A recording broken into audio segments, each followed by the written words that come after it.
औज़ुबिल्लाहिमिनश्शैतानिर्रजीम बिस्मिल्लाहिर्रहमानिर्रहीम। अस्सलामु अलैकुम वरहमतुल्लाहि वबरकातुहू। मोहतरम नाज़रीन, अगर आप मेरे चैनल हफ्तावार प्रोग्राम्स पर पहली मरतबा आएँ तो सबसे पहले इसको सब्सक्राइब कर दें और साथ में बेल आइकन को ओपन कर दें ताकि हर नई आने वाली वीडियो आप तक आसानी पहुंच जाए। अच्छा दोस्तों, ये ड्रामेबाज जिन्नात होते हैं, इनका इलाज आप कैसे कर सकते हैं? मैं ना एक दफ़ा ये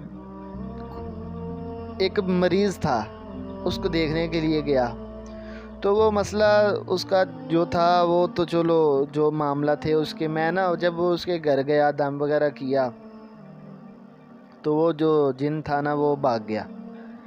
अब जो जिन भागा वो उसने क्या किया कि वो उसने ना दूसरे जो है ना जिन को भेज दिया। वो जिननी थी तो उस जिननी ने क्या किया कि जब मैं उनके घर गया उसको पता चला कि भाई ये आ रहा है, क्योंकि ज़ाहिर सी बात है, आपको पता है कि जब कोई भी बंदा किसी भी घर में जो मसला होता है ना, जब वो किसी को बुलाने की बात करते हैं तो जिन्नात वगैरह जो उनके घर में होते हैं उनको पता चल जाता है, क्योंकि वो सुनते होते हैं, उनके पास ही मौजूद होते हैं या उस मरीज़ के अंदर जिस्म के किसी हिस्से में जो है ना वो मौजूद होते हैं, तो उनको पता चल जाता है।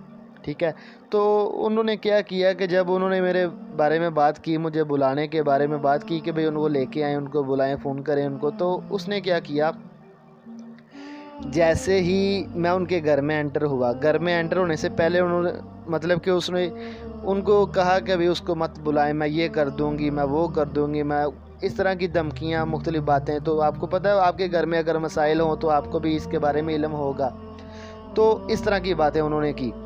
तो जब मैं उसके घर में चला गया तो एंटर हुआ तो हुआ क्या कि उसने फ़ौरन ये काम हुआ कि वो बेहोश हो गया। वो मरीज़ जो था ना वो बेहोश हो गया। हालांकि वो बेहोश हुआ नहीं, सिर्फ एक्टिंग कर रहा था। वो जिन जो था ना उसमें जो उसने ना वो ड्रामेबाजी शुरू कर दी।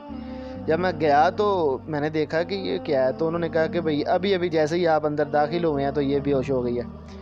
अच्छा, अब मैंने क्या अमल किया, मैंने ये किया, मैंने कहा भाई इसको होश में लाना है, अगर पानी के छींटे मारूं तो अगर ये ड्रामेबाजी है तो फिर भी इसने नहीं उठना, अगर कोई और काम करूं या इसको मतलब कि मैं किस तरह उठाऊं।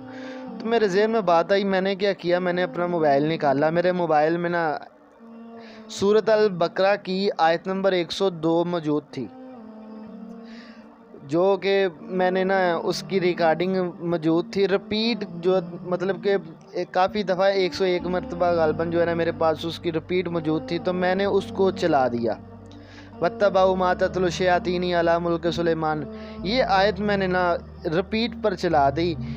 मेरे पास एक पाइप था, मैंने क्या किया कि उस पाइप का एक हिस्सा जो था ना मैंने वो उसके कान में लगाया और दूसरे हिस्से में जो है ना वो मोबाइल का स्पीकर लगा दिया।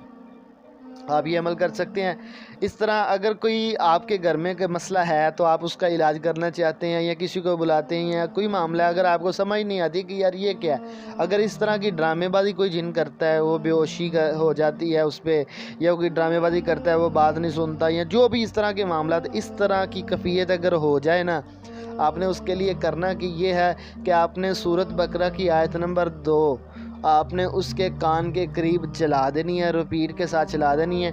जब मैंने ये अमल किया तो 1 से 3 मरतबा तकरीबन जो है ना वो आयत अभी कंप्लीट नहीं हुई तो उसको जो है ना होश आ गया और उसने ख़ुद कहा कि भाई मैंने उठ के बैठना है, तो वो उठ के बैठ गया। तो फिर उसके साथ बाकी जो मामलात मैंने किए थे तो उसके बाद उसको समझाया। तो इस तरह वो थोड़ा बहुत जो है ना वो मेहनत की, थोड़ी बहुत पढ़ाई की, तो उसके बाद वो वहाँ से जो है ना वो चला गया। तो अल्हम्दुलिल्लाह वो तब से लेके अब तक तकरीबन 1 साल हो चुका है, बल्कि 1 साल से ज़्यादा जो है ना ये वक्त गुज़र चुका है। और दोबारा अल्हम्दुलिल्लाह जैसे ही जब वो उसके घर से चले गए तो दोबारा अल्हम्दुलिल्लाह आज तक दोबारा किसी किस्म का कोई मसला नहीं बना, दोबारा कोई शिकायत नहीं आई। और ये सारे मामलात आप ख़ुद हैंडल कर सकते हैं। इलाज सीखने के लिए मेरे चैनल को सब्सक्राइब करें, इंशाल्लाह आपको अच्छी अच्छी वीडियो मिलेंगी।